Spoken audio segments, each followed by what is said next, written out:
रामं रणरंगधीरं राजीवनेत्रं रघुवंशनाथं कारुण्यरूपं करुणाकरन्तं श्रीरामचंद्रं शरणं प्रपद्ये।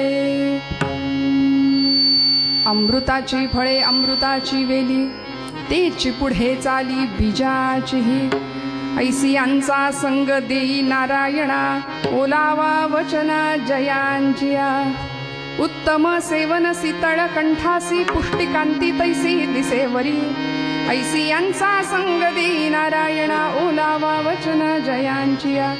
तुका म्हणे तैसे होई जेथ संगे वास लागे अंगे चंदनाचा ऐसी यांचा संग देई नारायणा ओलावा वचना जयांची। परमेश्वर स्वरूप उपस्थित सर्व श्रोतृवृंदांच्या हृदयस्थ परमात्म्याला अत्यंत श्रद्धाभावाने नमस्कार करते, वंदन करते। श्रोते तुम्ही जगदीश मूर्ती या न्यायाने परब्रह्म स्वरूपात असलेला अत्यंत अधिकारी बहुश्रुत असा श्रोता, श्रोत्यांच्या मध्ये उपस्थित उगिलेवाडी गावचे सर्व प्रतिष्ठित मान्यवर ग्रामस्थ, आमच्या माता भगिनी सर्वांच्या हृदयस्थ परमात्म्याला नमस्कार करते, वंदन करते। कीर्तनाच्या साथीसाठी उपस्थित असलेले सर्व टाळकरी मंडळी, गायक, विणेकरी, वादक आणि ज्यांची नादब्रह्मावरची आपण थाप आज ऐकतो आहोत असे आपल्या जवळच असलेल्या जामखेडचे महाराष्ट्रातला सुप्रसिद्ध एक अत्यंत सुंदर असे कलाकार हरिभक्तीपरायण आदरणीय ओम महाराज ननावरे, आज माझ्या भाग्याने उपस्थिती त्यांची आज लाभली। आपल्या सगळ्यांची साथ उत्तम आहे। आपण सगळ्यांनी मिळून आजची कीर्तन सेवा भगवंताच्या चरणावर रुजू करायची। आपण सर्व अधिकारी आहात, बहुश्रुत आहात। माझ्यापेक्षा वय, अनुभव आणि ज्ञान या सर्व बाबतीमध्ये आपण ज्येष्ठ श्रेष्ठ मंडळी आहात आणि ज्यांच्यामुळे आज मी अभंगाला सुरुवात करण्यापूर्वी थोडासा ज्यांचा उल्लेख करणं क्रमप्राप्त आहे त्यांच्या निमित्ताने मी इथं खरं तर आले, ज्यांनी आजची तारीख, आजची सेवा पांडुरंगाच्या चरणी रुजू व्हावी ही ज्यांची अपेक्षा, असे आमचे आदरणीय चंद्रकांत काका उगिले अतिशय मनापासून तळमळीने आजची सेवा इथं व्हावी ही त्यांची इच्छा होती, म्हणून त्यांना सुरुवातीला मनापासून धन्यवाद देते। आणि आपण सर्व मान्यवर ग्रामस्थ, प्रत्येक कुणाचं नाव असं उपस्थित असलेल्यांचं घेऊ शकत नाही, आपण सर्वच अधिकारी आहात। सर्वांच्या हृदयस्थ परमात्म्याला नमस्कार करते आणि कीर्तनाला प्रारंभ करते। विठ्ठल विठ्ठल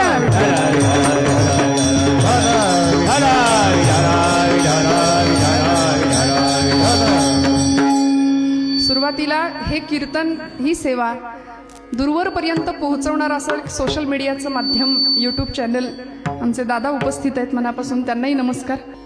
विठ्ठल विठ्ठल विठ्ठल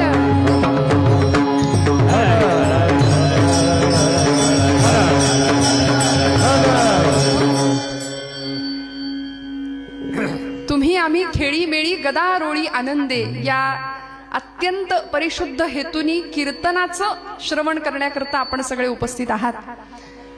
प्रस्तुत कीर्तन रूपी सेवेकरता संत श्रेष्ठ जगद्गुरु जगद्वंद्य देहू निवासी असलेले परमपूजनीय प्रातस्मरणीय संत श्रेष्ठ तुकोबरायांचा 4 चरणांचा अत्यंत सोपा असा अभंग आहे।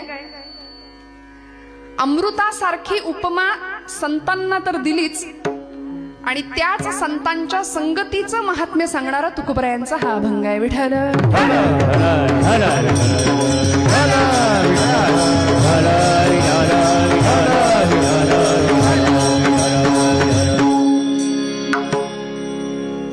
देहू मध्ये जन्माला आलेले आमचे तुकोबराय। तुकाराम तुकाराम नाम घेता कापे यम, तुका विष्णू नाही तुझा म्हणे रामेश्वर भट्ट द्विजा। अशी ज्यांची ख्याती तुकोबरायांची, दो नाम एक अंग उनका सेतु भंग या। तुकाराम तुकाराम दो नाम एक अंग उनका सेतु भंग या, इनका सेतु अभंग असं म्हटलंय। त्रेतायुगामध्ये एक सेतू बांधला रामरायांनी, काळाच्या ओघामध्ये तो सेतू भंग पावला, पण या रामानी, या तुकोबरायांनी जो अभंग नावाचा सेतू बांधला 16व्या शतकामध्ये, तो आज 450 वर्षांनंतर सुद्धा तुमच्या माझ्या मनावर अधिराज्य करतोय। अभंग ज्याला म्हणतात महाज्ञान देती जयाला अभंग, जया भंग नाही असे ते अभंग म्हटलंय बरं का. विठ्ठल विठ्ठल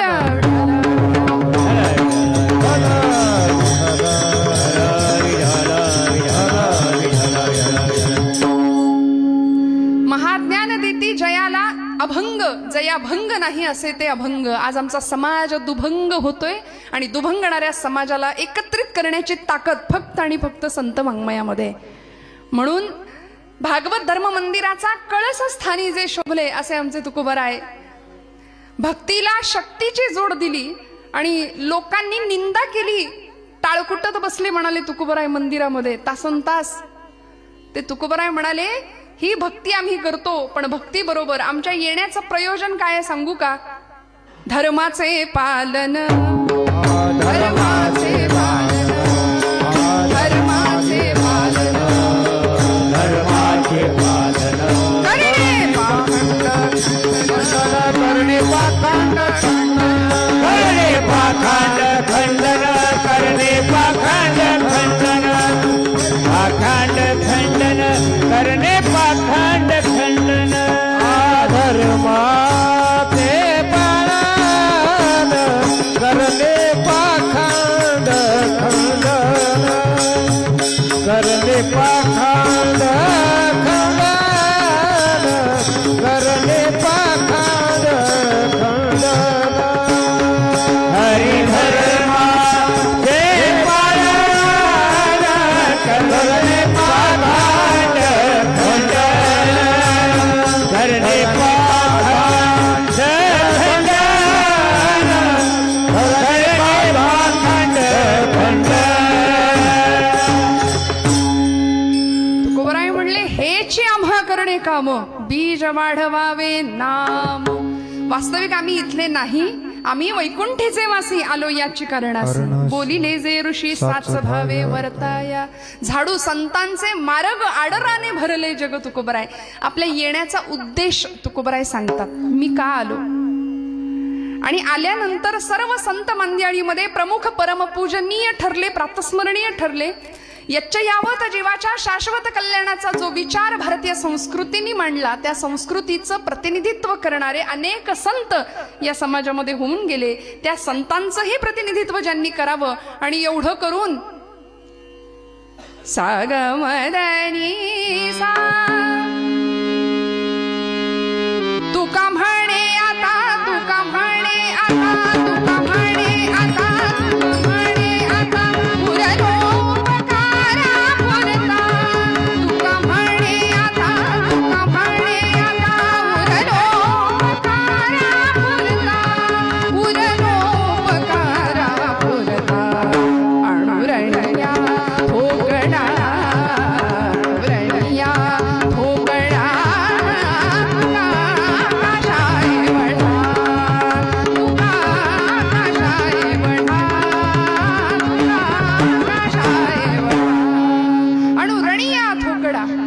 हलवायचं नाही.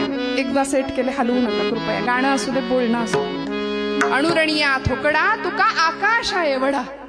असं आकाशव्यापी व्यक्तिमत्व ज्यांना लाभलं, लोकांनी वेड्यात काढलं बरं का तुकोबरायांना. आमच्या असे रस्त्याने निघाले तर माणसं म्हणायचे बघा बघा येडा तुक्या चालला म्हणून.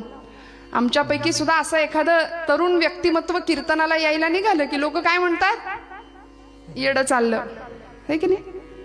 कारण कीर्तन प्रवचन हे सगळं म्हाताऱ्या माणसांनीच करायचं असा एक समाजाचा समज आहे. त्यामुळे तरुण पिढी फारशी इकडे यायला आणि ज्याला काही येत नाही त्यांनी कीर्तन करावं असा समज आहे बहुतेक समाजामध्ये. ज्याला काही येत नाही ती मंडळी धोतर नेसतात, ज्याला काही येत नाही ती मंडळी कीर्तन करतात. पण असं आहे का हो? तुम्ही आम्ही सगळे या मार्गावरचे पायीक आहोत, या वाटेवरचे पायीक आहोत. हे आमचं तुमचं सगळ्यांचं भाग्य आहे. नामदेव महाराज म्हणले जन्मोजन्मी आम्ही बहु पुण्य केले, तेव्हा या विठ्ठले कृपा केली.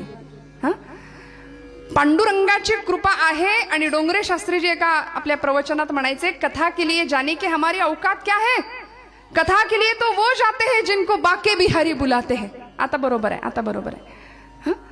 कथेसाठी ते येतात ज्यांना परमात्मा बोलावतो. म्हणून तुम्ही आम्ही सगळे अत्यंत भाग्यवान आहोत बरं का. हे एका जन्माचं नाही, अनंत जन्माचं पुण्य आहे. म्हणून आमची इच्छा कीर्तनाला यायची होते. आम्ही मराठी मराठी मराठी म्हणून स्वतःला फार अभिमान व्यक्त करतो की नाही. आम्ही महाराष्ट्रातले लोक, आम्ही मराठी माणसं. पण मराठी माणसाची खरी व्याख्या कुणाला म्हणायचं मराठी? अत्रेंनी सांगितली. आचार्य प्रल्हाद केशव अत्रे असं एक साहित्यिक खूप मोठे होऊन गेले पुण्यामध्ये. पुण्याजवळचं कोडीत नावाचं गाव त्यांचं. ते म्हणायचे, ज्याला ज्ञानोबांची एक तरी ओवी पाठ आहे. बघा बरं, विचार करा, खूप लक्षपूर्वक ऐका कीर्तन. काय आहे, लोकांचा कीर्तनाविषयीचा समज आणि कीर्तनाविषयीची अभिरुची सध्या बदलली आहे. भरपूर हसायला मिळालं की कीर्तन छान, असं काहीतरी समज आज झालेला आहे. त्यामुळे आपण खूप हसण्याच्या अपेक्षेने आला असाल कीर्तनात, तर इथे मनोरंजन नाही तर आत्मरंजन आहे बरं का. आपण या सुखस्वार्था केलीच करावी हरिकथा, हरिकथेविण सर्वथा राहोची नये. कीर्तनाच्या सुखे सुखी होय देव. देवाला त्याचं कीर्तन आवडतं. मला सांगा, आपले नसलेले गुण लोकांनी गावेत असं आपल्याला वाटतं की नाही? कळतंय ना मी काय म्हणते? आपल्याला लक्षात येतंय का मी काय बोलते? खूप जागरूकपणे ऐका हा. आपले नसलेले गुण लोकांनी गावेत असं आपल्याला वाटतं की नाही? मग देवाला त्याचे असलेले गुण गायले तर त्याला किती आनंद होईल. म्हणून गुण संकीर्तन, लीला संकीर्तन आणि नाम संकीर्तन हे कीर्तनामध्ये अपेक्षित आहे. म्हणून आम्ही इथे आल्यानंतर ही जी माया आहे की नाही, मायाधीनम जगत सर्वम असं म्हटलंय.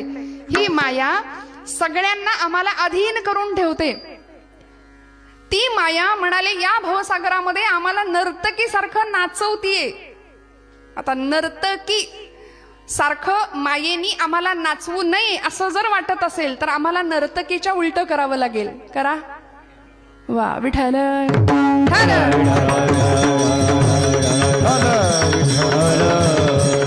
मग हे कीर्तनाचं बेसमेंट जर काय असेल, कीर्तनाचा मूळ गाभा जर काय असेल तर तो नाम आहे. आणि हे नाम म्हणाले कसं घ्यायचं? नामच्या उलट करायचं. कसं घ्यायचं? मनापासून घ्यायचं. त्यामुळे अतिशय अंतःकरणपूर्वक आणि मनःपूर्वक मनापासून कीर्तनाला हजर राहा बरं का. बरेच मंडळी देहाने हजर असतात पण मन इथं नाही. घरी कुलूप नीट लागला असेल का? लागलं असेल की नाही या चिंतनात आम्ही इथं बसतो. 10 वेळा येताना ओढून बघू, आल्यानंतर त्याच कुलपाचं चिंतन इथं करू. त्यामुळे इथे चिंतन फक्त परमात्म तत्व, फक्त अध्यात्म, भगवंताच्या गुणांचं, लीलांचं आणि त्याच्या नामाचं. त्याला ज्यांनी मोठं केलं अशा संतांचं महत्व सांगणारं आजचं कीर्तन. विठ्ठल विठ्ठल.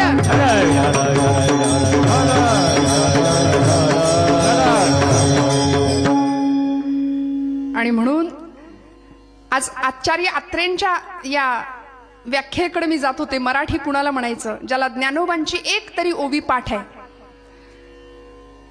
एक तरी ओवी अनुभवावी. ज्ञानराज माझी योग्यांची माहुली, ज्ञानराज माझी योग्यांची माहुली, ज्ञानराज माझी योग्यांची माहुली, ज्ञानराज माझी योग्यांची माहुली. जेणे निगमावली प्रकटा केली, जेणे निगमावली प्रकटा केली. गीतालंकार नाम ज्ञानेश्वरी, गीतालंकार नाम ज्ञानेश्वरी. जिने निगमावली प्रकट केली, जिने निगमावली प्रकट केली. गीतालंकार नाम ज्ञानेश्वरी, गीतालंकार नाम ज्ञानेश्वरी. 12व्या शतकामध्ये ब्रह्मविद्येचा सुकाळ ज्यांनी केला आणि माझा मराठाची बोलू कौतुके, परी अमृता ते ही पैजा जिंके, अशी माय मराठीचा खऱ्या अर्थी गौरव 12व्या शतकामध्ये ज्या ज्ञानोबरायांनी केला, त्या ज्ञानोबांच्या या भावार्थ दीपिकेतली एक तरी ओवी, फार नाही काय अपेक्षा आहे बघा.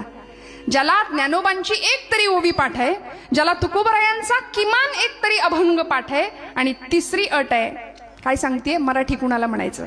आणि तिसरी अट आहे, ज्यांनी माझ्या शिवछत्रपतींचा प्रभूंचा एक तरी गड पायाखालनं घालून आणलाय त्याला म्हणायचं मराठी. विठ्ठल विठ्ठल.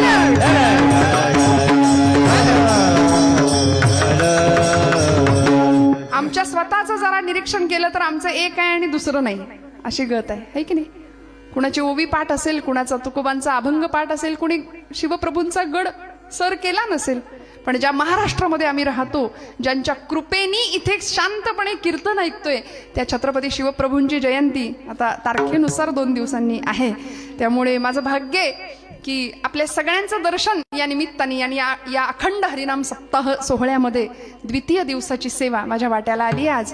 त्यामुळे तुकोबरायांचा हा अभंग निवडलाय की जो आपल्या सगळ्यांच्या परिचित आहे, पाठांतरातला आहे. उपमा दिली बरं का तुकोबरायांनी. कुणाला दिली उपमा? संतांना दिली. अमृताच्या वेलीला अमृताचंच फळ येतं आणि त्याच प्रकारच्या बीजाचा उत्तरोत्तर विकास होत जातो, असा अभंगाच्या पहिल्या चरणाचा वरवरचा अर्थ. अमृताची वेल आहे, वेलीला जन्माला येणारं फळ. जागे आहेत ना आपण सगळे की सुरुवातीपासूनच लागली टाळी?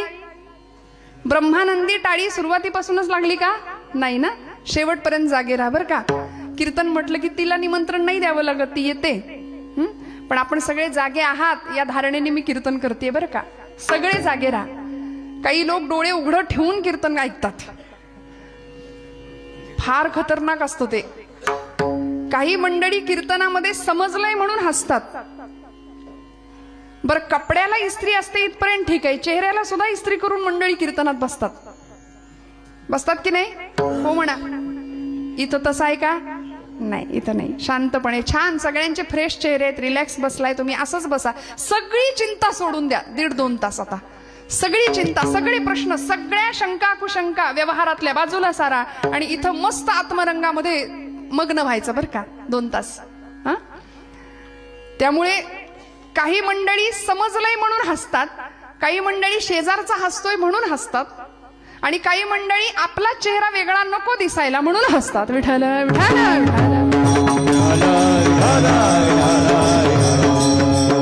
आपण जरा मागे बसलात, आमचा वर्ग. तुम्हाला मागे का ठेवलंय मला माहिती नाही, सगळीकडेच आम्ही पुढे आहोत, मग आपण इथे मागे कशा काय, हा प्रश्न पडलाय जरा मला आल्यापासून. अशीच असते का बैठक व्यवस्था? नाही का? आजच केलंय का असं? बरं, आज आपला दिवस आहे बरं का, महिला मंडळ.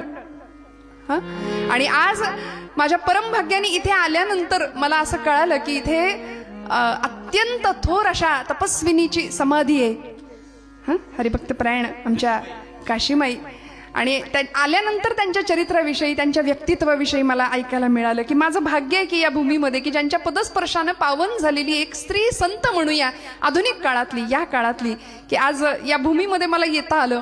म्हणून आपण सर्व महिला वर्ग आज अत्यंत आनंद राहा बरं का. सगळ्या चिंता सोडून द्या, मस्त कीर्तन ऐका, जागेपणी कीर्तन ऐका. अमृताची फळे अमृताची वेली, तेची पुढे चाली बीजाची. तुकोबरायांनी उपमा दिलीये, शब्द वापरलाय अमृत. चंद्राची उपमा संतांना देऊन चालेल का हो? तुकोबरायांना देता आली असती, पण नाही दिली. चंद्राची उपमा दिली नाही, कारण तिथे काहीतरी कमतरता आहे, चंद्राला डाग आहे. मग म्हटले संतांना चंद्राची उपमा देऊन चालणार नाही. कल्पतरूची उपमा द्यावी, तर कल्पतरू काय करतो? मागितलं, इच्छा केली तरच देतो, पण संत कायमच देत राहतात. संत निर्विकल्प आहेत, कसलाही डाग नाहीये संतांच्या महात्म्याला. संत कायम जगाचं कल्याण इच्छित आहेत. चिंतामणीची उपमा द्यावी, तर तिथेही तेच आहे, चिंतन करू ते मिळेल चिंतामणीकडे.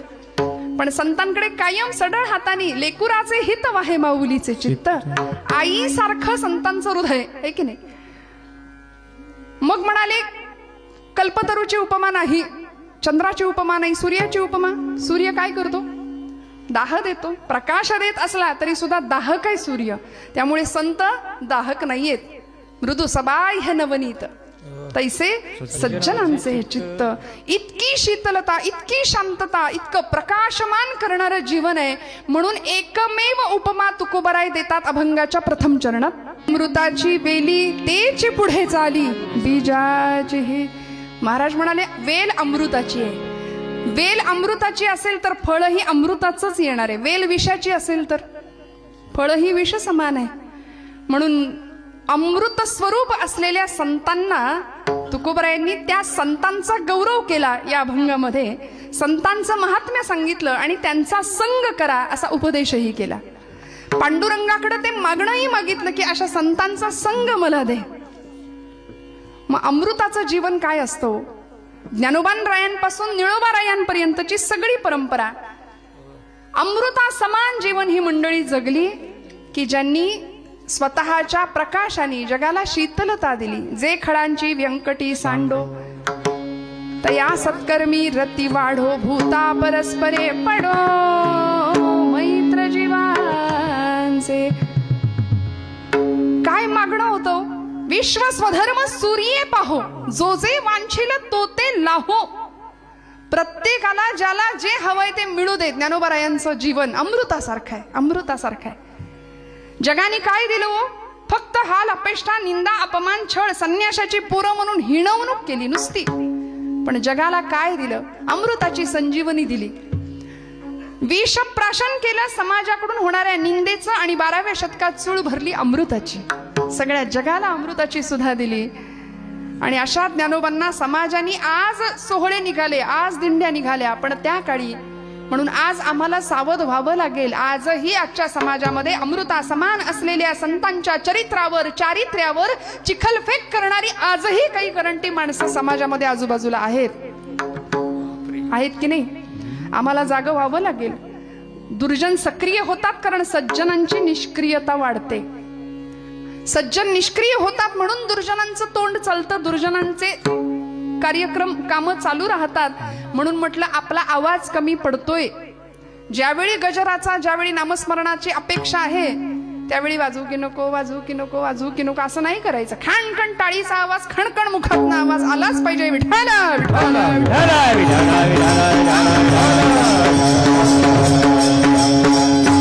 मी तर म्हणते आपला आवाज अयोध्येत गेला पाहिजे. थेट उगिलेवाडी ते अयोध्या जाईल का? हो म्हणा. जमेल का? राजाधिराज प्रभू रामचंद्र महाराज की जय. सगळ्या जय जयकार आपण नाही करत, नुसतं जय म्हणतो. सगळं बाकीचं तुम्ही म्हणा, आम्ही फक्त जय म्हणतो. नको त्यांचे जय जयकार निवडणूक आली की करतो की नाही? मग देवाचा सगळा जय जयकार करायचा. बोला राजाधिराज प्रभू रामचंद्र महाराज की जय. आणि ते नुसतं राम मंदिर नाही बरं का, भारतीय समाजामध्ये, भारतीय संस्कृतीच्या उच्च स्थानी ललामभूत सगळ्या जगाला गौरव वाटेल असं राष्ट्र मंदिर उभारणीचं काम सुरू आहे. आम्ही त्याचे एक साक्षीदार आहोत. यासाठी स्वतःला भाग्यवान समजा. आम्ही या पिढीत आहोत, आम्ही त्याचे साक्षीदार आहोत की खूप मोठं राष्ट्र मंदिर आज सुरू उभं राहतंय. आम्ही भाग्यवान आहोत. जन्मोजन्मी आम्ही बहुपुण्य केले, तेव्हा या विठ्ठले सहस्त्र जन्मा ओळखीचे एक वेळ मुखासे यावं या माऊली म्हणते. हजारो जन्मांची पुण्याई लागते भगवत नाम एकदा मुखात यायला. तुमचं माझं भाग्य म्हणून आपण आज इथे आहोत श्रोते हो. ज्ञानोबारायांचं अमृतासारखं जीवन आहे. ज्ञानोबा तुकोबारायांचं, नामदेव महाराजांचं ज्ञान नाम एकत्र आलं म्हणून भागवत धर्माची पताका निर्माण झाली. धर्माची पताका आहे बरं का, झेंडा पक्षाचा असतो, धर्माचा झेंडा नाही. ज्ञानाचं नामाचं टोक, भक्तीचा दांडा. आणि अशी भागवत धर्म परंपरा या मंडळींनी सुरू केली. धर्माची इमारत उभी राहिली. माऊलींनी पाया रचला, संत कृपा झाली, इमारत फळा आली. ज्ञानदेवे रचिला पाया, उभारिले देवालया. नामातयाचा किंकर त्याने केला हा विस्तार. जनार्दन एकनाथ खांब दिला भागवत. तुका झाला से कळस, भजन करा सावकाश. काय आनंद आहे बघा. इतक्या हजारो शेकडो वर्षांमध्ये या धर्म मंदिरावर अनेक आक्रमण झाली, खूप आक्रमण झाली बरं. अनेक परकीयांनी येऊन इथल्या या धर्म मंदिराच्या भिंतींना तडे पोहोचवण्याचं काम केलंय. अनेक स्वाऱ्या झाल्या, अनेक आक्रमण झाली. 16व्या शतकात तर यवनांनी महाराष्ट्र अक्षरशः पिंजून काढला होता. लढाया कुणाच्याही असो, स्वाऱ्या कुणाच्याही असो, पण घरदार जळून राख व्हायची ती मराठी माणसाची. अन्याय अत्याचार व्हायचा तो मराठी मुलखाचा. जाळपोळ लुटालूट नव्हे, आपल्याच घरातल्या बाया माणसांची अब्रू लुटताना डोळ्या देखत बघण्या पलीकडे दुसरा इलाज आणि पर्याय उरला नव्हता, अशी भयान भीषण अवस्था. आणि या धर्म मंदिरावर अनेक प्रकारे प्रहार करण्याचा प्रयत्न केला, पण माझ्या ज्ञानोबा माऊलींनी 12व्या शतकामध्ये स्थापन केलेलं धर्म मंदिर आज तुमच्या माझ्या मनात आहे. आज इतक्या वर्षानंतर सुद्धा त्याच्या चिऱ्याला सुद्धा तडा नाही गेला. लाखो वारकरी आजही पंढरपूर आळंदीच्या वाऱ्या करतात. का? ते मंदिर तुमच्या माझ्या मनात आहे हो. ज्ञानोबा तुकोबा हे रसायन झालंय आमच्या जगण्याचं, हा मंत्र झालाय आमच्या जीवनाचा. समाजाने अनेक प्रकारच्या हाल अपेक्षा देऊन सुद्धा जगाला अमृत दिलं. भगवान शिवांनी समाजाकडून होणारा सगळा निंदेचा ओघ पचवला. समुद्र मंथनातनं निघालेलं हलाहल स्वतः प्राशन केलं आणि जगाला अमृताची सुधा दिली, संजीवन दिलं. एवढंच नाही तर आमचे नामदेव महाराज, तुकोबा, एकनाथ महाराज, वारकरी संप्रदायाची सनाथ परंपरा करण्याचं काम, क्रांतिकारक काम नाथांनी केलंय. म्हणून या सगळ्या मंडळींना जगाने निंदाच दिली पण अमृतासारखं काम केलं. म्हणून तुकोबाराय संतांना उपमा देतात अमृताची. बरं म्हणाले, वेल अमृताची असेल तर फळ अमृताचं जन्माला येईल. महाराष्ट्राच्या या भूमीमध्ये 2 दिवसांनी त्यांची जयंती आहे म्हणून मला मोह आवरत नाही. असं एक अमृताचं फळ एका वेलीने जन्माला घातलं. एक शककर्ता राजा महाराष्ट्राच्या भूमीला मिळाला. समाजाची अवहेलना पाहावली नाही म्हणून 5 वर्षाच्या लेकराच्या डोळ्यात स्वप्न पाहिलं होतं आणि त्याला विचारलं, बोल राज्य स्थापन करशील का? आज तुमच्या माझ्या घरातली 5 वर्षाची पोरं आठवून बघा जरा. आणि 5व्या वर्षी दिव्य स्वप्न बघायला शिकवलं कुणी? आईने. म्हणून मोठ्या माणसांवर जबाबदारी आहे बरं. येथ वडील जे जे करीती तया नाम धर्म ठेविती तेची येर अनुष्ठिती सामान्य सकल. मोठ्या माणसांवर जबाबदारी आहे. आईने दिव्य स्वप्न बघितलं लेकराच्या डोळ्यात नव्हे, पोटात असतानाच, गर्भात असतानाच त्याला म्हणायची, ये बाळा, आजूबाजूला 400 वर्षांचा गुलामीचा अंधकार पसरलाय आणि तो तुला दूर करायचाय. गुलामीच्या शृंखला, साखळ्या तोडून टाकायचे, बोल येशील? तेव्हा ते बाळ असं गर्भातच मुठी आवळत होतं. हा? आणि आई बाळाला सांगत होती, ये. आल्यानंतर सगळा अंधार आहे, पण एखाद्या छोट्याशा ज्योतीने ठरवलं जळायचं तर मोठ्यात मोठ्या अंधाराचा नायनाट पराभव करता येतो. माझ्या राजा जळण्याच्या तयारीने ये म्हणायची, जळण्याच्या तयारीने ये. कारण आल्यानंतर सगळा गुलामीचा अंधकार आहे. माणसं परागंदा होऊन देशोधडीला लागली होती. देवळातला देव सुरक्षित नव्हता, वेधशाळेतला वेद सुरक्षित नाही, तरुणांचा पराक्रम नाही, स्त्रियांचं शील राखलं जात नव्हतं, वृद्धांचं जीवन सुरक्षित नव्हतं, काहीच सुरक्षित नव्हतं महाराष्ट्रात. आपल्याला स्वतःची बाजू नव्हती, स्वतःचं सिंहासन नव्हतं. का? कारण आम्ही विचार करायला तयार नव्हतो. आमची मनगट मुरदाड झालेल्या अवस्थेमध्ये, इतरांची गुलामगिरी करण्यामध्ये स्वतःला धन्यता मानणारी आम्ही सगळी मंडळी. आणि अशा वेळी एका मातेने, एका अमृताच्या वेणीने आपल्या गर्भातल्या बाळाला सांगावं की तू ये आणि इथे येऊन काय कर, खऱ्या अर्थी पारतंत्र्य दूर कर, गुलामीच्या शृंखला तडातड तोडून टाक आणि महाराष्ट्रात न्यायाची, नीतीची, साम्राज्याची स्थापना कर, स्वराज्य स्थापन कर. जन्माला आले शिवनेरी किल्ल्यावरती. शिवाई देवीचा कृपाशीर्वाद, शिवाजी नाव ठेवलं. शिस्त वा वात्सल्य, जी जिद्द यांचा त्रिवेणी संगम ते छत्रपती शिवाजी महाराज. त्यांना जन्म देणारी, शिक्षण देणारी जिजा माता, जिजाई नाव आईचं. काय नावं होती हो? जी जिद्द, ज्या जाज्वल्य, देशप्रेम आणि ईश्वर निष्ठा यांचा त्रिवेणी संगम ती जिजाई माऊली. म्हणून म्हटलं नावामध्ये सुद्धा फार मोठं सामर्थ्य आहे बरं. आज आपण पुण्याला आलात ना आमच्या, तर बालगंधर्व रंगमंदिरासमोर झाशीच्या राणीचा पुतळा आहे, बघितला असेल कित्येकांनी. अशी झाशीची, मेरी झाशी नाही दूंगी म्हणून अशा घोड्यांनी दोन्ही टापावरती उचललेल्या, पाठीमागे त्या दामोदराला बांधलेल्या, हातामध्ये समशेर, अशी राणी उभी आहे. आणि ती राणी उभी आहे बालगंधर्व रंगमंदिरासमोर. बालगंधर्व म्हणजे नारायण श्रीपाद राजहंस खूप मोठे नाट्यकर्मी होऊन गेले. त्यांनी स्त्री पात्रामध्ये काही भूमिका केल्या. ते बालगंधर्व, ज्यांनी पुरुष असून स्त्रीनी कसं असावं ते शिकवलं, ते बालगंधर्व. आणि ही झाशीची राणी, ज्यांनी स्त्री असून पुरुषांनी कसा पराक्रम करावा हे शिकवलं, ती झाशीची राणी. हे अत्रे म्हणायचे बरं का. हे दोघं समोरासमोर आहेत, ही पुणेकरांची खासियत आहे. याला म्हणायचं पुणेकर. विठ्ठल विठ्ठल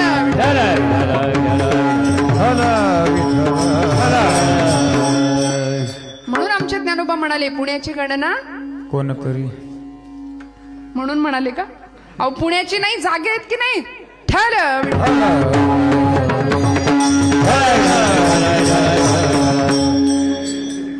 आपल्याला काही कळत नाही हे सुद्धा कळावं लागतं, आणि हे ज्याला कळलं त्यालाच सगळं कळलं. कळलं का? तुम्ही म्हणाल काय शब्दच्छल करताय ताई तुम्ही. असो, काय करू, माझी पद्धतच ती आहे. आमच्या तुकोबरायांचं जीवन अमृतासारखं, अमृतासारखं. अमृताच्या वेलीने अमृताच्या फळाला जन्म द्यावा आणि त्या फळावरती योग्य संस्कार करावेत, असं अमृतमय जीवन. 5व्या वर्षी त्याला सांगितलं, बोल राजा, करशील का स्वराज्य स्थापन? त्यांनी सांगितलं, हो आऊसाहेब, आपली इच्छा आणि आपला आशीर्वाद असेल तर हे राज्य होईल, ही काळ्या दगडावरची रेष आहे. मग समर्थ रामदास स्वामी म्हणतात, शिवरायांचा आठवावा प्रताप, शिवरायांचा आठवावा साक्षेप भूमंडळी, शिवरायांचे कैसे बोलणे, शिवरायांचे कैसे चालणे, शिवरायांचे सलगी देणे कैसे असे. असं सुंदर राजकारण, धर्मकारण, अर्थकारण, इतकं सुंदर भक्ती आणि शक्तीचा संगम आम्ही महाराष्ट्रामध्ये झालेला पाहिला श्रोते हो. संत श्रेष्ठ तुकोबरायांनी अत्यंत गोड असं भक्तीचं ज्ञान, त्याचबरोबर शक्तीचं ज्ञान. विंचू देव्हाऱ्याशी आला, देवपूजा नावडे त्याला. अफजल खान महाराष्ट्रावर चालून आला, त्यावेळी छत्रपती तुकोबरायांची भेट होताच तुकोबराय सांगतात, राजा विंचू देव्हाऱ्याशी आला, देवपूजा नावडे त्याला. तेथे पैजार असे काम, अधमाशी तो अधम. अरे वेड्या, आपल्याच देवतांना फोडणारा अफजल खान, त्याला तू शिल्लक नाही ठेवायचं. पाया झाला नारू, तेथे दिबव्याचे काम. आणि असं अमृतासारखं जीवन घडवण्यामध्ये या सगळ्या महापुरुषांचा वाटा होता. जिजाई माऊली आपल्या राजाला घडवते. आपल्या 19व्या शतकामध्ये अजून एक नाव, अमृतासारखं जीवन, त्यांना योद्धा संन्यासी असा पुरस्कार दिला जगाने. काय म्हटलं? खूप लक्ष देऊन ऐका, मला माहितीये तुम्हाला काहीतरी वेगळं ऐकल्यासारखं वाटत असेल, पण हे ऐकणं गरजेचं आहे. मला सांगा, कीर्तनामध्ये आपण प्रपंचामध्ये सासू असते, असते की नाही? तो सासूरवास असतो, असतो का? आता तुमच्या आवडीचा विषय निघाला की कशा कळ्या खुलल्या बघा. ही सवय आहे तुम्हाला ऐकायची. मी करू काय? माझी पंचायत आहे की तुम्हाला सासू, सासरा, दीर, भाऊजाई, नणंद हेच कीर्तनात जर ऐकायचं असेल तर घरात पण तेच आहे. मग हे इथं परत तेच कशाला ऐकायचं? कीर्तनामध्ये भक्ती हे कीर्तनाचं बेसमेंट आहे बरं का. म्हणून माफ करा, माझ्याकडून जर सासू सुनाच्या गप्पा ऐकायच्या असतील तर त्या तुम्हाला मिळणार नाहीत. परत नाही बोलवलं तरी चालेल. विठ्ठल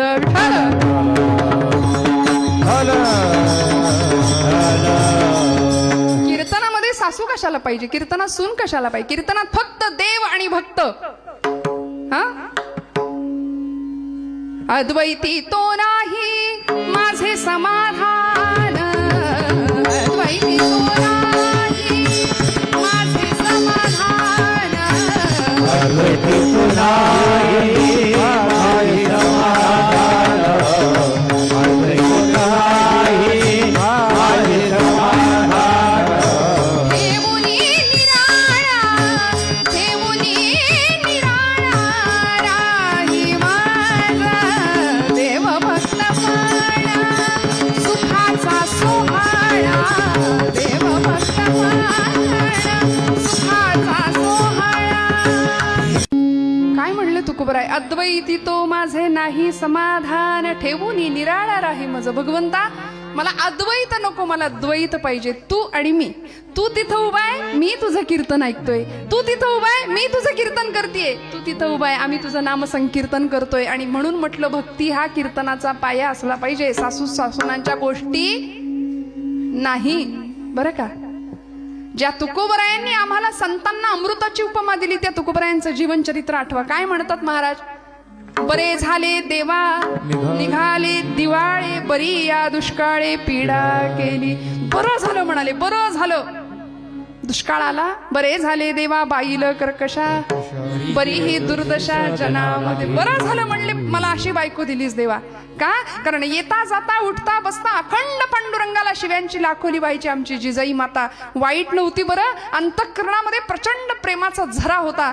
पती देवाच्या माध्यमातून विश्वदेवाची उपासना करायची अवलामाई. रोज तुकोबराय प्रपंचाकडे लक्ष नाही. दुष्काळात लोक गांजले, माणसं परागंदा झाली, नवे गुरं ढोरं अन्न पाण्या वाचून मरून गेली. आणि अशा वेळी घरामधलं सगळं अन्नधान्य देऊन टाकलं लोकांना. कर्ज खत 14 पोती भरून कर्ज खत होती महाराजांच्या घरात, ती सगळी इंद्रायणीच्या डोहामध्ये बुडवून टाकली आणि रिकामे झाले. संसार तापे तापला तोची परमार्थी भला, या न्यायाने सगळं देऊन टाकलं. आणि पांडुरंग पांडुरंग करत घरातनं बाहेर पडायचे. एकदा आळंदी, एकदा पंढरपूर, एकदा पंढरपूर, एकदा आळंदी. घरात थांबायला तयार नाही. उरला वेळ भामनाथाचा, भामचंद्राचा भोरप्याचा डोंगर, डोंगरावर जाऊन बसावं. पांडुरंग हरी वासुदेव हरी, पांडुरंग हरी वासु, अखंड नामस्मरण. पण आवलीला चैन पडायचं नाही. ती विचारायची, धनी तुम्ही रोज लोकांचं पाय पकडण्यासाठी जातायसा, पर माझ्या संसाराची पार धुळधाण झाली, त्याच्याकडे वाईस बघा. तुकोबरायांनी म्हणावं, आवले अगं जिजे, अगं कशापायी काळजी करतेस, अगं ज्यानं चोच दिली तो चारा देणारच आहे ना व, कशाला चिंता करतेस. तो सगळ्या चिंतांचं हरण करणारा माझा पांडुरंग तिकडे विटेवर उभा आहे, तू कशाला चिंता करते. आणि मग घरातली पोरं 4-4 दिवस उपाशी, 15-15 दिवस तुकोबराय घरात नाहीत. ही श्रीमंताची लेक होती पण स्वाभिमानी होती. घरात नाही, शेजारी कामं करायची, दळण कांडण शिवणं टिपणं काय असतील ते. पूर्वीची माणसं गरीब होती पण मनानं श्रीमंत होती. आता मनाची श्रीमंती संपली, पैसा हेच सर्वस्व झालंय आज समाजाचं. मला सांगा, सगळ्या जगाची भूक काय आहे सध्या? काय आहे? फक्त पैसा, सत्ता, संपत्ती, लौकिक, मानमरात, प्रतिष्ठा. सगळी मंडळी एवढं जपायसाठी जीवाचं रान करतायत, हाडाची काढ करतायत, रक्ताचं पाणी. वा वा, याला म्हणायचं मग आता तुम्ही जागे आहेत नक्की ना? विठ्ठल विठ्ठल.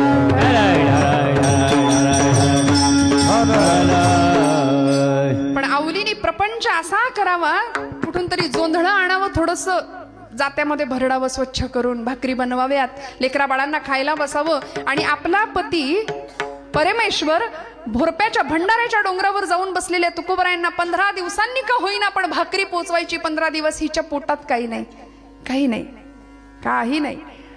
अन्नाचा कण नाही, पाण्याचा थेंब नाही. वैशाखाचा महिना रणरणत ऊन. आणि ती सगळ्या जगाला सांगायची, तुकोबाची कांता, तुकोबाची कांता सांगे लोकापाशी.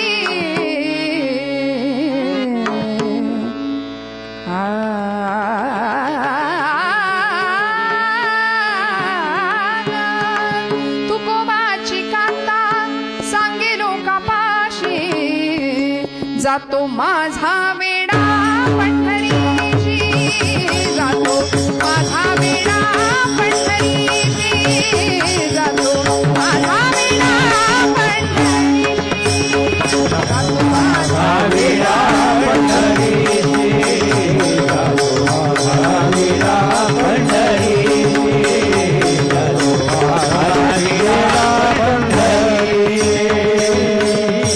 सगळ्या गावाला सांगायची, माझ्या धन्याला पुरतं येड लागले. त्या कळतोंड्यानी त्याला पार येड करून ठेवलंय. म्हणजे जाता येता गावातला पांडुरंग दिसला की त्याच्याकडे अशी बघायची, तू मला नंतर भेट म्हणायची.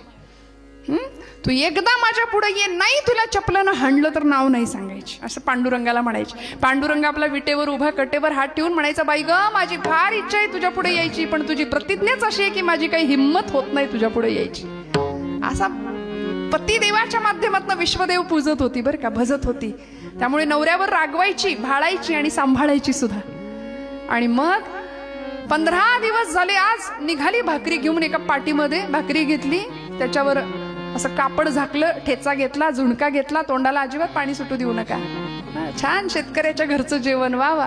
आणि असं तांब्या तुंबा घेतला, कडू भोपळा, त्याच्यामध्ये पाणी भरून घेतलं आणि निघाली वाटेनी चालत चालत. वैशाखाचा महिना, पायात चपला नाही, दरिद्रता, 18-20 दारिद्र्य अशी अवस्था घरामध्ये, प्रचंड दरिद्र. आणि गरिबीचं वस्त्र ज्यांनी ओढलंय ना त्याला आजही समाजात सख्खा भाऊ सुद्धा ओळख देत नाही. पैसेवाला जर समोर ना असला, नातं नसलं तरी त्याला रावसाहेब काकासाहेब म्हणून त्याच्या मागं फिरतील. ही पैशाची किमत आहे. आज होतं ते वस्त्र नेसलं आणि निघाली बरं का वाटेनं चालत चालत चालत. वैशाखाचा महिना, रणरणत ऊन, पायात चप्पल नाही, करवंदीच्या जाळ्या लागल्या भोरप्याच्या डोंगराकडे जातानाच्या. आणि अनाहूतपणे वाटेमध्ये पडलेला एक काटा, त्या काट्यावर गचकन पाय पडला आणि अर्धा वीत लांबीचा काटा टाच फोडून बाहेर आला. फळफळ रक्त व्हायला लागलं. मटकन खाली बसली, तुंबा फुटला, पाणी सांडून गेलं, भाकरी मातीत पडली आणि काट्याच्या वेदनेपेक्षा जास्त वेदना झाली जेव्हा नवऱ्यासाठी आणलेली भाकरी मातीत पडलेली बघितली. पटकन भाकरी घेतली आणि त्याही परिस्थितीत मेल्या काळतोंडे अरे कशापायी माझ्या मागं लागलायस म्हणून पांडुरंगाला शिव्यांची लाखोली. आणि त्या परिस्थितीत त्याही अवस्थेत भगवंत म्हणतो आली या आघात निवाराया. आला भगवंत पांडुरंग परमात्मा. वेश बदलला, विटेवरनं खाली उतरले, विचार केला आहे असाच तिच्या पुढे जाऊन उभा राहिलो तर आपलं काही खरं नाही म्हणले. म्हणून रूप बदललं, गुराख्याच्या पोराचं रूप घेतलं, काळा दोरा गळ्यात घातला, लंगोट लावली, घुंगराची काठी, कांबळं टाकलं पाठीवर, निघाले तिच्या मागे येऊन उभं राहिले. हाक मारली, माय काय झालं ग? ती म्हणली, मेल्या काळतोंड्या, इतके दिवस या भागात कधी दिसला नाहीस आणि आता कुठून आलायस? तो म्हणला, तू बोलवलं म्हणून आलोय. बरोबर जास्त बोलू नको म्हणली, माझ्या पायात गेलाय काटा, तुला काढता येतो का? ते हसले म्हणले, माय आतापर्यंत कैकांचे काटे काढलेत मी. माझी हिस्ट्री जर वाचशील तर अशा अशांचे काटे काढलेत की त्यांची नावं पुसली इतिहासात. न बोल, काढू का तुझा मुडद्या? बघतो काय, काढ की काटा म्हणून पाय दिला आवलीने. आणि असा पाय घेतला, देव इच्छी रज चरणीची मागणी. काय भगवंतांच्या अमृत हस्ताचा स्पर्श अवलीच्या पायाला झाला. श्रोते हो, पायातली वेदना संपली, काटा केव्हा निघाला कळलं नाही. पाय झपकन मागे घेतला, भाकरी घेतली, डोक्यात विचार आला एकच भाकरी आहे, हे खाल्ल्याशिवाय राहणार नाही, ते दिल्याशिवाय राहणार नाही. येडं माहिती होतं स्वभाव. प्रार्थना करावी आई मंगळाईला, आणि आई मंगळाई म्हणजे साक्षात जगदंबा आदिशक्ती. ती विचार करते चला आज हिच्या निमित्तानं का होईना आपल्या नवऱ्याला आपल्या हातचं जेवायला मिळतंय. नाहीतर इलेक्शन लागल्यापासून घरी जेवायला तयारच नाही. त्यामुळे तिने आई मंगळाई म्हणजे आदिशक्ती सगळी कृपा केली. अशा टम्म टरारा फुगलेल्या भाकऱ्या, ठेचा, झुणका, काय थाट होता.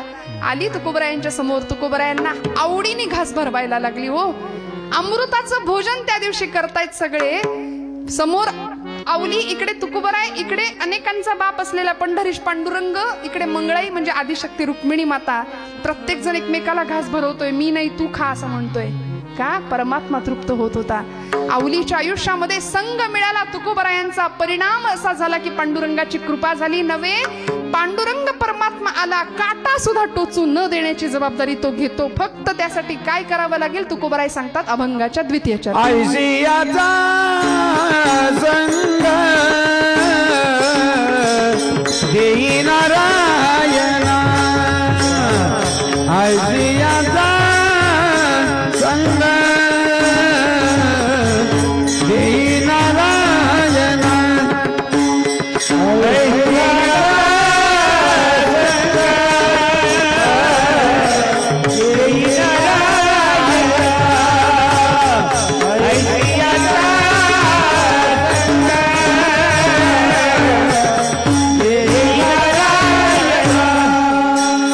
आयसियाचा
मंडळी घड्याळ बघतायत, आत्ताशे दुसरं चरण. मग आता कीर्तन संपणार कधी? पण काळजी करू नका, घड्याळातले 12 नाही वाजवणार, कीर्तनातले तर त्याहून नाही. विठ्ठल विठ्ठल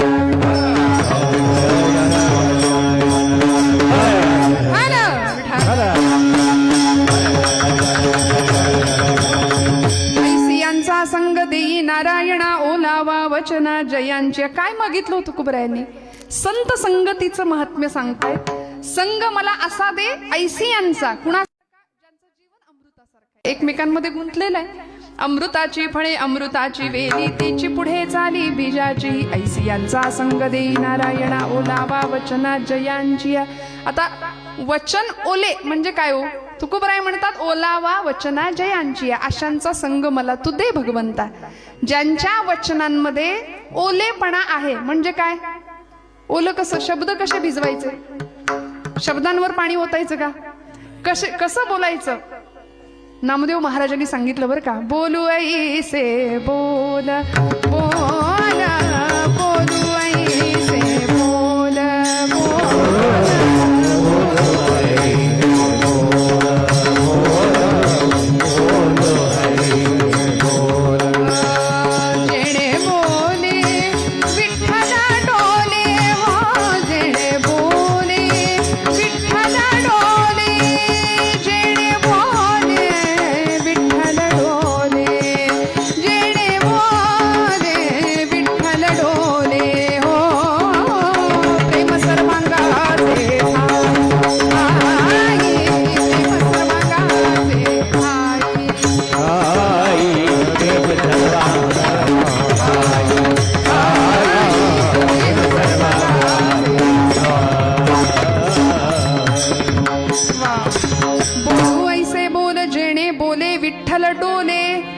सर्वांगाचे ठाई वाचे विठ्ठल रखुमाई. तुमच्या माझ्या बोलण्यामध्ये संतांचं बोलणं असं आहे बरं का, की दुसऱ्याच्या हृदयातली संवेदनशीलता, दुसऱ्याच्या हृदयातलं दुःख ज्याला कळतं असं अंतःकरण आहे संतांचं. त्यामुळं बोलणं लागणार नाही, टोचणार नाही. तुम्हाला मला असं बोलायला जमतं का? नाही म्हणताय ना? नाही जमत. मान्य करताय हे मोठेपण आहे आपलं. आम्हाला असं जमत नाही. कसं बोलावं, कशी आचारसंहिता सांगितली संतांनी बघा तुम्हाला. आमच्या बोलण्यामध्ये विठ्ठल असावा, आमच्या चालण्यामध्ये विठ्ठल असावा, आमच्या प्रत्येक कर्मामध्ये प्रत्येक कर्म त्याला अर्पण करावं. यद भयात वाती वातो यम सूर्यस्तपती यद भयात वर्षत इंद्रो दहत्यग्निः मृत्युश्चरति पंचमहा. सगळंच जर त्याच्या सत्तेने चाललंय तर आम्ही कोण?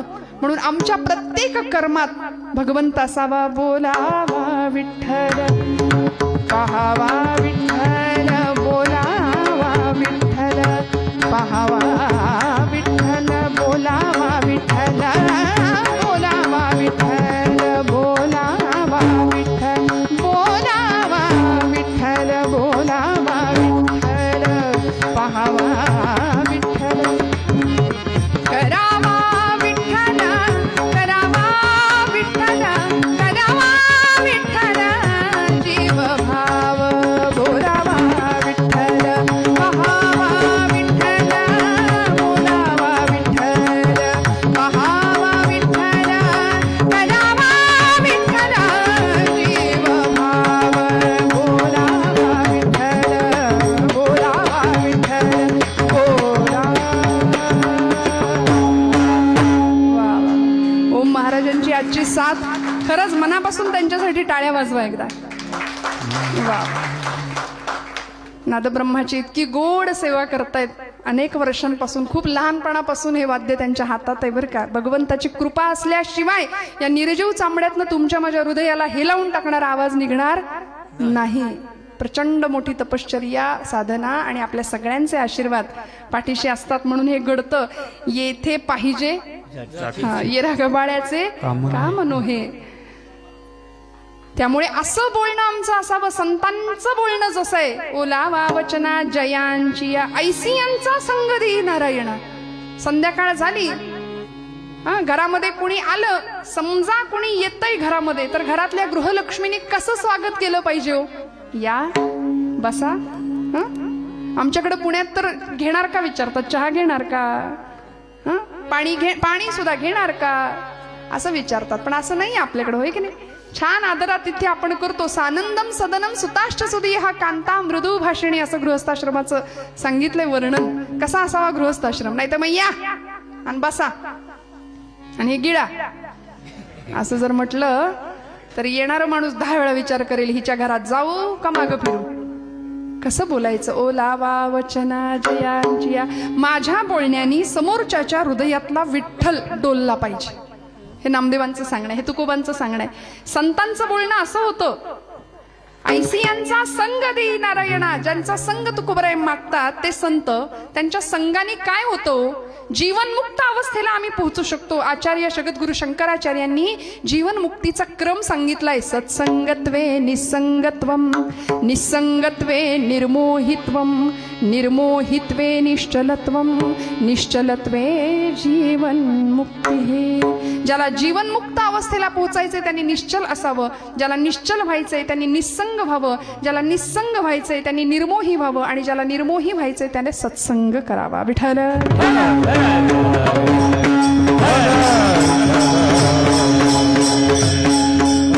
संतांचा संग करायला सांगितलं. अमृतासारख्या जीवनाच्या लोकांच्या सहवासात राहायला शिकवलं. मग म्हटले ती माणसं ओळखायची कशी काय? सूर्याचेही चित्र काढो पाहे, परी प्रकाशाचे अंग आणिता नये. मोठ्या जगप्रसिद्ध चित्रकारांनी छान सूर्याचं चित्र, पोर्ट्रेट तयार केलं. मोठ्या कॅनव्हास वरती मोठा सूर्य त्यांनी रेखाटला आणि घरामध्ये ठेवून दिलं चित्र. जागे आहेत का आपण सगळे? लक्ष द्या जरा, छान ऐका बरं का. लक्ष देऊन ऐकलं की कळणार आहे. मोठं सूर्याचं चित्र घरामध्ये आणून ठेवलं आणि अचानक लाईट गेले. कुणीतरी म्हणाला, अरे ते चित्र काढले ते आणा ना, म्हणजे लाईट प्रकाश येईल. तस संन्यासाचे सोंग संपादिता, सांग परिवैराग्याचे अंग आणिता नये. सूर्याचं चित्र आम्हाला प्रकाश देणार आहे का? तसं म्हणाले साधूचं संन्यासाचं सोंग करून साधू बनता येईल का? तुकोबराय म्हणतात, ऐसे संत झाले कली, ऐसे संत झाले कली, ऐसे संत झाले कली, संत झाले कली, ऐसे संत झाले कली, ऐसे संत झाले कली, ऐसे संत झाले कली, हो ऐसे संत,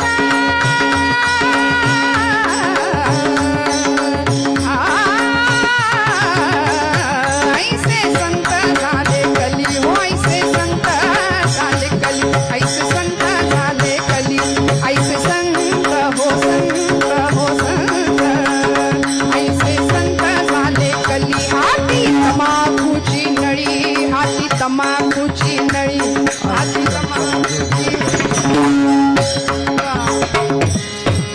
ऐसे संत झाले कली. महाराज म्हणले हाती तमाखूची नळी, भांग भुरका हे साधन, पचनी पडे मद्यपान. असे म्हणले कलियुगात संत. मग आता संतांना ओळखायचं कसं? ज्यांचा संग करायचंय ते संत. भगवी कपडे, रुद्राक्षांच्या माळा, भस्माचे पट्टे अंगावर, असा सगळा वेश असेल तर त्याला संत म्हणायचं का? प्रश्न आहे. मग ज्यांनी विठ्ठल मात्रा घ्यावी त्याने पथ्य सांभाळावी. पथ्य काय आहे? गळा माळ शोभे, गळ्यात माळ आहे. आता पुढचं पथ्य आत्मरूप शांती. गळ्यात माळ आहे आणि वास्कन याच्या अंगावर, त्याच्यावर वास्कन ओरडायचं. तुला काही जमत नाही, टाळ खाली ठेव म्हणून तरुण मंडळींना काय म्हणायचं, डिमोटिवेट करायचं. असं जरा मधनच मराठी बोललं की लोकांना बरं असतं. लोकांना असं वाटतं कीर्तनकार काही बॅकवर्ड नाही, थोडंफार जमतंय त्यांना. कशाला आम्ही एखाद्याच्या अंतःकरणाला का आम्ही दुखवायचं? मला सांगा बरं. गळा माळ शोभे, पहिलं पथ्य आहे. ज्याच्या गळ्यात माळ आहे त्याचं पहिलं पथ्य आत्मरूप शांती. भक्तिभाव दोन्ही धरू टाळ हाती. किती शांततेत आणि समाधानात जीवन आम्हाला जगावं लागेल. आम्ही थांबायलाच तयार नाही हो. इतकी वखवक वखवक वखवक आधुनिक सुखाच्या साधनांनी आमची वखवक वाढवलीये. दुसऱ्याचं सुख आम्ही बघू शकत नाही, स्वतःचं सुख दुःख आम्हाला सुख पचत नाही. आम्ही सतत हैराण, सतत ग्रासलेले, सतत निराशेत आहोत. कुणाच्या घेण्यात नाही, कुणाच्या देण्यात नाही. पहिला पै गाठी मारून सगळा पैसा सेव्हिंगला ठेवलाय, काहींनी तर स्वीज मध्ये नेऊन ठेवलाय. उष्ट्या हाताने कावळा नाही कधी हाकलला, ना देवाचा ना देशाचा ना धर्माचा विचार केला. माऊलींनी हे विश्वाची माझे घर म्हटलं, आम्ही हे घरची माझे विश्व म्हणून बसलो. आणि माझी पोरं, माझी बायको, माझं घर, माझं दार, माझी जमीन, माझा जुमला, माझा बंगला, माझी गाडी, बास. या पलीकडं मला कुणाचं घेणं नाही आणि क्या बात आहे. हे असं आमचं जगणं आहे की नाही. मग आमचं जगणं आला आला प्राणी जन्मासी आला, झाला झाला वाढला थोर झाला, केला केला व्यापही सर्व केला, गेला गेला बापुडा व्यर्थ गेला.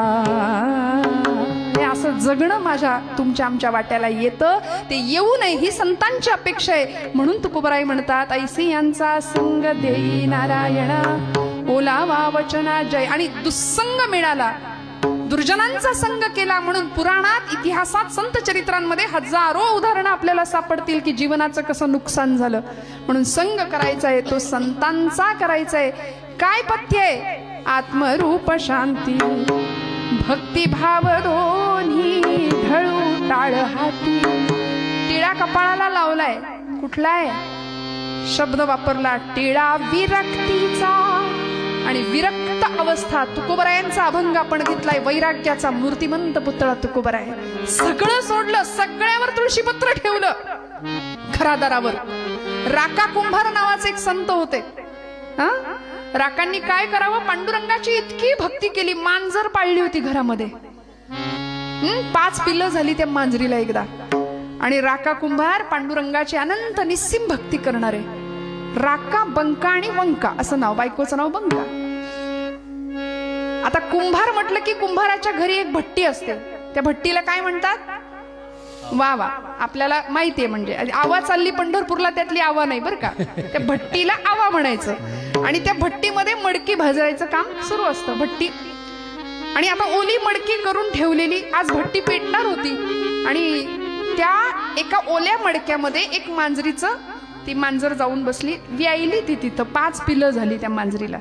आणि तिनं ती 5ची पिल्लं, आता मांजर आपल्याला माहिती आहे अशी तोंडात धरते है की नाही. आणि पिल्लांना सुरक्षित जागी मुक्काम बदलत असते त्यांचा. त्या मडक्यात तिने ती पिल्लं ठेवली होती, ती गेली निघून. आणि या राकानी बरोबर ते कच्चं ओलं मडकं उचललं ज्याच्यात पिल्लं होती, आणि ते मडकं भट्टीत गेलं. भट्टी पेटली, धूर घरातनं बाहेर निघायला लागला. आणि या मांजरीला कळालं, प्राण्यांना सुद्धा कळतं बरं का, की भट्टीत घरातनं धूर येतोय, भट्टी पेटली, मडक्यात माझी पिल्लं आहेत.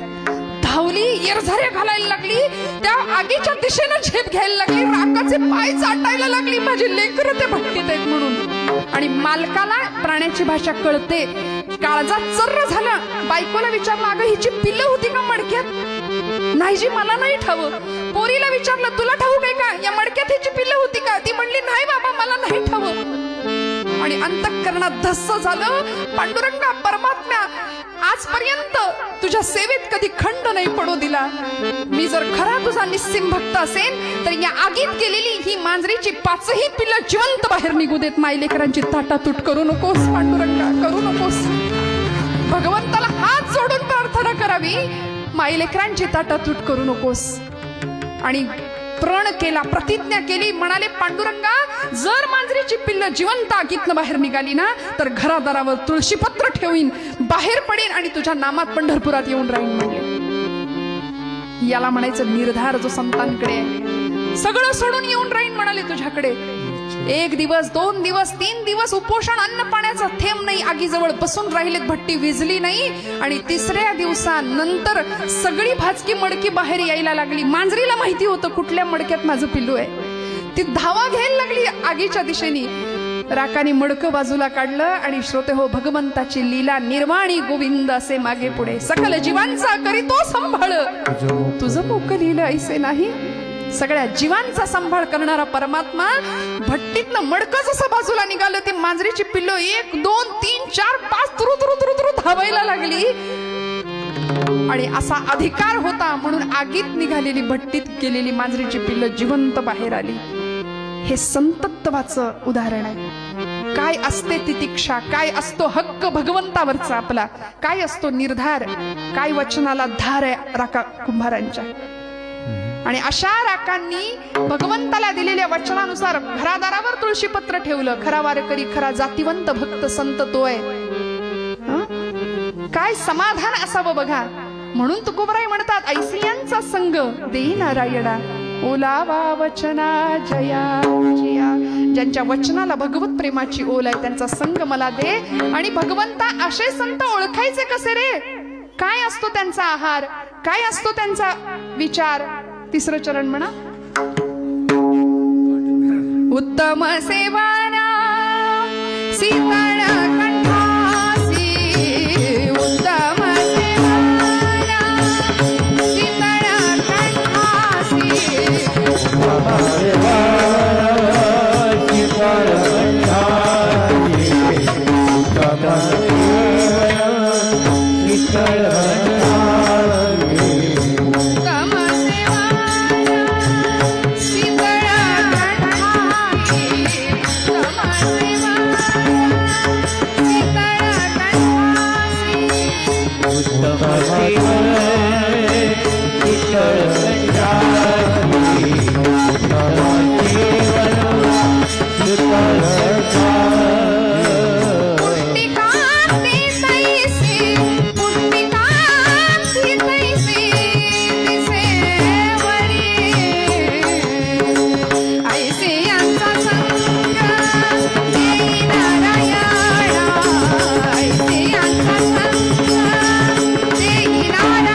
शीतळ कंठासी पुष्टिकांती तैसी दिसेवरी. ऐसियांचा संग देई नारायणा ओलावा वचना जयांजिया. ज्यांचं सेवन शीतळ आहे, उत्तम सेवन शीतळ कंठासी. श्रोते हो, मांसाहार हा माणसाचा आहार नाहीये, एवढं माणसाने पक्क लक्षात ठेवावं. जीवो जीवस्य जीवनम ही जंगलची साखळी आहे, हा जंगलचा न्याय आहे. वाघानं एखादं श्वापद मारलं तर त्याला पाप नाहीये, निसर्गानं ते त्याचं अन्न निर्माण केलंय. पण माणसाचा आहार नाहीये हा, हे आम्हाला कळावं याकरता तुकोबराय उदाहरण देतात. ऐसी यांचा संग देई नारायणा. ते ओळखायचे कसे? म्हणाले उत्तम सेवन शीतळ कंठासी पुष्टकांती तैसी दिसेवरी. कितीतरी योगी ध्यानी तपस्वी धारणा योग धारणेच्या जोरावरती वायू भक्षण करून राहणारे संत होते. अनेक संतांची उदाहरणं सांगता येतील. रामकृष्ण परमहंस नावाचे स्वामी विवेकानंदांचे सद्गुरू होते की ज्यांनी आपल्या शिष्यामध्ये एवढं परिवर्तन घडवलं की त्यांनी विवेकानंद होऊन शिकागोची विश्वधर्म सर्वधर्म परिषद गाजवली, विश्वबंधुत्वाचा संदेश जगाला दिला. त्याच स्वामी विवेकानंदांचा गुरुजींनी एकदा सांगितलं होतं की म्हणाले तू परदेश दौऱ्यावरून आल्यानंतर किंवा जाण्यापूर्वी एकदा कलकत्त्याला पवनहारी बाबा असे साधू आहेत, संन्यासी आहेत, त्यांची एकदा भेट घे म्हणाले. पण कामाचा व्याप मागे लागला, परदेश दौरे झाले स्वामीजींचे आणि ते ज्यावेळी आले परदेशातनं त्यावेळी लक्षात आलं की आपल्या गुरुदेवांनी सांगितलंय की असे असे बाबा आहेत, साधू आहेत, त्यांच्याकडे जा, त्यांची भेट घे. मग ते म्हणले गुरु आज्ञा गेलं पाहिजे. ते गेले आणि पवनहारी बाबांच्या आश्रमामध्ये गेले. तिथे गेल्यावर कळलं त्या बाबांनी सुद्धा समाधी घेतली होती, ते भेटले नाही. परिणाम सगळा आश्रम फिरून बघायला लागले. एक विद्यार्थी होता, त्यांचा शिष्य होता, तो त्यांना दाखवत होता आश्रम फिरून बरं का. आणि दाखवत असताना स्वामीजी त्याला म्हणाले एक प्रसंग सांग म्हणले साधूंचा, पवनहारी बाबांच्या आयुष्यातला एखादा प्रसंग सांग मला. तो म्हणला सांगतो. काय झालं माहितीये, एक दिवस आमच्या आश्रमामध्ये दुपारच्या वेळी चोर शिरला होता आणि साधू आमचे बाबा पवनहारी बाबा झोपले होते दुपारची वामकुक्षी. आता वामकुक्षी ती दुपारचीच असते, वामकुक्षी घेत होते आणि त्यांच्या कुटीमध्ये झोपडीमध्ये तो चोर डायरेक्ट त्यांच्या कुटीत शिरला. आजूबाजूचं सगळं सामान घेतलं त्यांनी, जमा केलं आणि एका पोत्यात भरलं, तो निघायला लागला. जाता जाता त्याचा पाय बाबांना लागला. त्या पायाच्या धक्क्याने बाबा उठले आणि एवढं धडधाकट शरीर, अशी पवनहारी असून सुद्धा पुष्टकांती तैसे दिसेवरी असं शरीर धडधाकट होतं. त्याला बघून त्या चोराला घाम फुटला. ते धूम ठोकली, त्यांनी पोतं तिथंच टाकलं, धावत सुटला. तो धावतोय, पवनहारी बाबांनी ते पोतं उचललं आणि त्याच्या मागे धावत सुटले. आता चोराला असं वाटलं मी धावतोय, माझ्या मागे धावताय तिथपर्यंत ठीक आहे, पोतं घेऊन का धावतायत कळलं नाही. पण संत असे असतात हो, धावत धावत धावत असा अंधाऱ्या जंगलात तो पळायला लागला. त्याच्या मागे पवनहारी बाबा त्याच्या बगलेला असं त्या कॉलरला धरलं त्याच्या आणि म्हणले, अरे थांब, किती पळशील लेकरा. अंगावरच्या उपवस्त्रांनी त्याच्या कपाळावरचा घाम टिपला. म्हणले, हे तुझं पडलं होतं तिथं, मी तुला द्यायला आलोय, घे. तो म्हणला, अहो मी चोर आहे. ते म्हणले, मी विचारलं का तुला तू कोण आहे, मला काय करायचंय, तू कोण आहेस. पण मी साधू संन्याशी, हे तिथं तू न्यायला आला होतास, हे घेऊन जा म्हणाले तुझं. तो म्हणतो, अहो मी चोर आहे, असे नका, किती धावशील, किती पळशील. कपाळावरचा घाम टिपला आणि स्वामीजी ती गोष्ट ऐकतायत. तो शिष्य त्यांना सांगतोय, बरं का, लक्ष देऊ नाही का. आणि तेव्हा त्या शिष्याला